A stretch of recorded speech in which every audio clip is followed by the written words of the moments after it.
Good morning, everyone. Foggy. Look at all the fog. When it's all foggy like this, you know what the bass do? They go like this.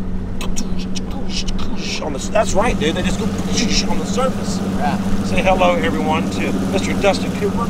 Dustin is from Byrdstown, Tennessee, because I said Kentucky earlier, and he had to correct me. I've driven through there. And that's where Dell Hollow is, guys. That's where, isn't that like the world record smallmouth camp in there? World record smallmouth. Like 10 pounder? 11 pound, 15 ounces. 11, 15. That's crazy. So that's what we're doing, guys. We're going through the lock here in Clewiston. It's the bass class. If you watch a couple of the videos that we've done before with the bass class, that's what it's about. We're all about showing Dustin how to flip, pitch, mindset for tournaments, just having fun. That's what we're doing today. We're going to film it, bring you guys along, I think, for some pretty good action.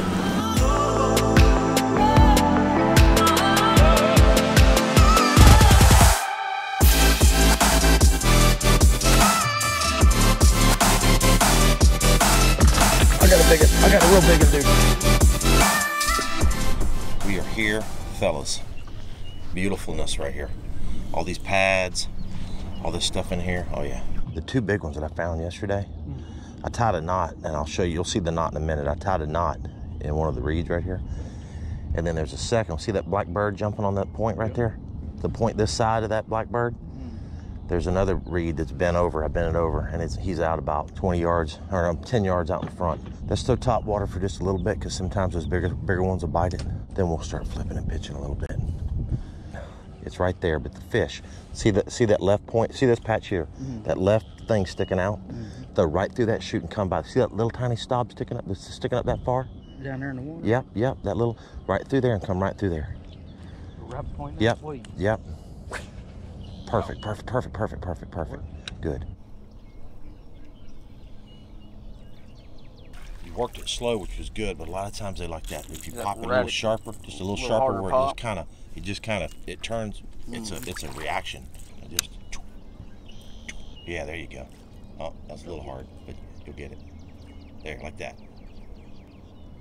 There he is. And that's not the big one, but that's a fish. Tip of the day right there, number one. That's the male. So guys, what he was doing, when the first time he threw that bait through there, he was working it a little too soft, and I got him to where it was a little sharper, and it made that fish react. Good job. Cool. I think little things like that make a huge difference, don't they? Yep. Ha ha ha. Ha ha. All right, guys. Y'all have seen me flipping this thing lately quite a bit. I just can't stop. The number one tip on flipping on this lake is not shaking it and hopping it like you would do maybe a Dale Hollow or something around rocks. So I'll flip it into a spot like that, a little past it. It's shallow, just let it sink to the bottom. They always like to bite it when it's sitting still, so it's not moving, and I'm just gonna inch it forward and let it sit. Just crawl it. You're just crawling it along the bottom. The best thing to do on a thin patch is to throw way past it and reel it up all the way through everything instead of going short. On these thicker ones, go in there as far as you can, and then when there's a little hole in these pads like that, then I'll flip to the back of them and try to get it to fall.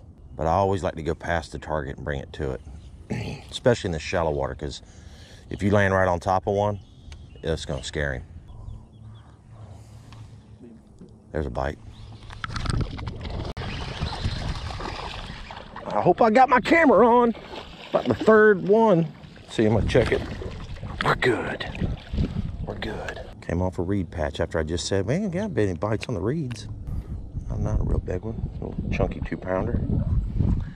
What's crazy about this bite, just because this is totally new to you, you know, flipping kind of stuff like this, and you're flipping it perfect, you're working it perfect, but you hadn't caught one yet. But once you do, once you catch one or two fish, a little light bulb's gonna go off in your head, and all of a sudden you'll just start catching the crap out of them, because you know it's just like you hadn't caught one yet. But once you do, game over. There you go.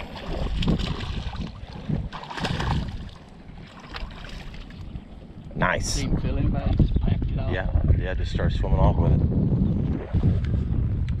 Good job. I got my camera on. How about that? Good job. So you've unlocked the secret, my friend. Secret. All right, guys, I'm gonna tie on this jig right here. It's a 1/2 ounce Guggen jig. pretty impressed with these jigs so far. The way they look, the hook looks good, weed guard looks good. I have a feeling they're gonna bite it. Sorry. Good deal. I don't know why I'm ducking. I just figured I was gonna get a weight in my face. Yeah. You got such a good hook set, man. If he snatches your pants off, I'm gonna get a 1/4 ounce in the temple. Right. Well, we're gonna make a little move. We caught a handful of fish in there, no big ones, but a lot of fun. And we're gonna go up to another area and throw some swim baits around, see if we can't catch a big one doing that, and also pitch it in the holes. We've got another little area that's got some nice fish on it. Then after that, we're gonna make another run farther up the lake into an area that's very similar to this.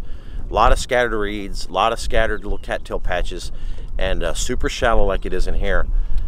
Hopefully can catch a couple big ones today. I think they're gonna bite, dude. I really do. And you've got it dialed in. You're right. fishing good, you're flipping good.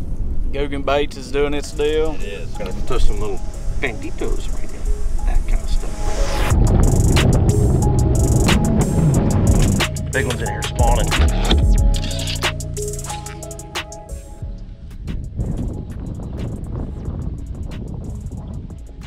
Oh, I got a big one, dude. I got a big one. I got a real big one, dude. I mean, a freaking giant, dude. Like an 8 or 9 pounder. 10. So it's freaking giant, dude. Rob, I got like a 10 pounder on, dude. Oh, It's like a 10 pounder, bro. it's a big one.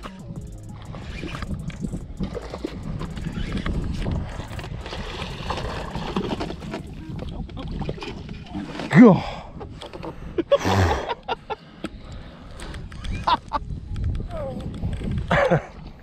That's probably a nine. Wow. That's probably a 9 or, yeah. Wow.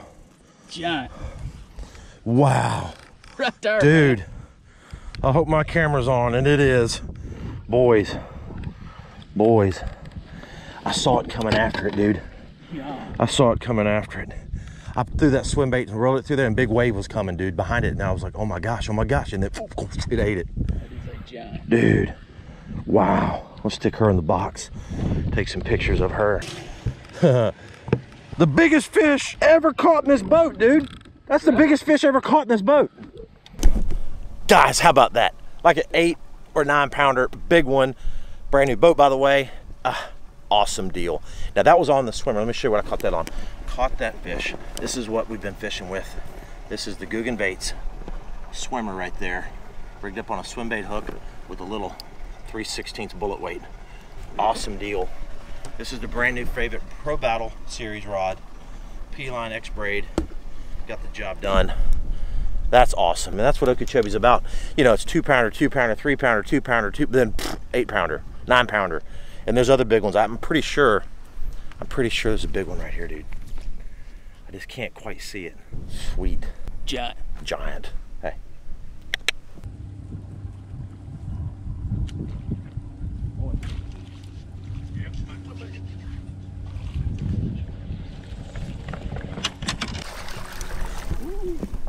But that guy. There we go, dude. Nice, bro. Saucy swimmer. Saucy swimmer. That's 2 big ones for today. Working on that dirty 30. That's right. Good job, dude. Hey, give me some of that. That's what I'm He talking came about. after it. Did you see him wake up on it? Yeah. Just That's slow awesome. rolling it across through that grass. That's awesome, dude. You will be rewarded.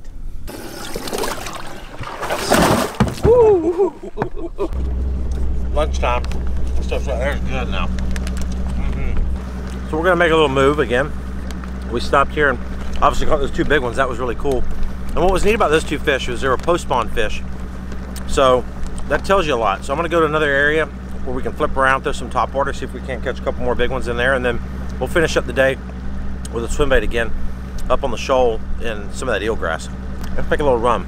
You ready? Let's go.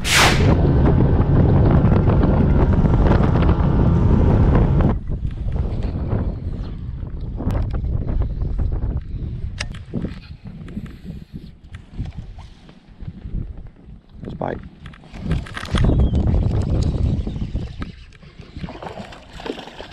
Jiggy poo, jiggy poo, jiggy poo. He's, oh, what in the world? He pee all over that thing.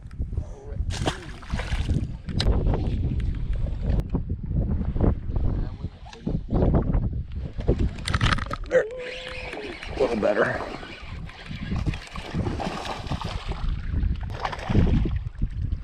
Dude, this jig is pretty freaking awesome. I think Lake Fork designed it, or had a lot of input, I would say, and they like it. I like it. Are you guys catching them? Yeah, we are. No big ones, but we've had a decent amount of bites. I'm getting bit almost. I mean, every 10 minutes. Yeah. Hey, I really like this jig, dude. Oh God! There's one. Is it big? Oh. So we just got an update from Rob. He's actually back up there where we started. He's just real slow. He hasn't moved maybe 100 yards, and he's caught, I think, 2 5s and a 7 and a bunch of 4s. So I don't know. We're going back up. We're going to idle back out. We drifted way back down this way. We got a little too far away from them. We're going to go back up in that little area and fish for about another hour up in there and see if we can't get a big one. And but yeah, Rob's knocking on a 30-pound bag already today. So that's, glad I brought him in here. Good stuff. And I don't have anything to do with that. Ooh, God, here's one. There he is. He's a good one, dude. Oh, I got him. Dude, this reed shook. The reeds shook. When it hit the water, dude, they shook. And my jig was 4 feet away, so he came after it when it hit the water. Dude, this jig is freaking fire, dude. I'm gonna drop a link in the description for this particular jig, which I think it's the thick jig, I think. And I like it, and I'll tell you why. It's got a wider head, and believe it or not, that bounces into the reeds and kind of knocks the reeds around a little bit, kind of makes a little commotion. But I like those thicker heads like that, and they aptly named it the thick jig. All right, so we're gonna pull these out, get a few photos. A little Dustin here, two best fish.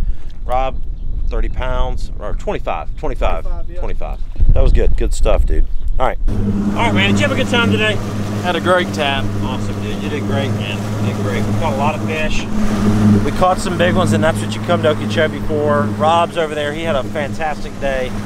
And you're a good fisherman, man. You're a good fisherman, dude. He lives at Dale Hollow. I think I'm gonna have to go visit him and do a show on Dale Hollow soon, catching some gigantic donk smallmouth. That's gonna be pretty awesome, I think. Appreciate y'all hanging out. We'll see you later. Boom!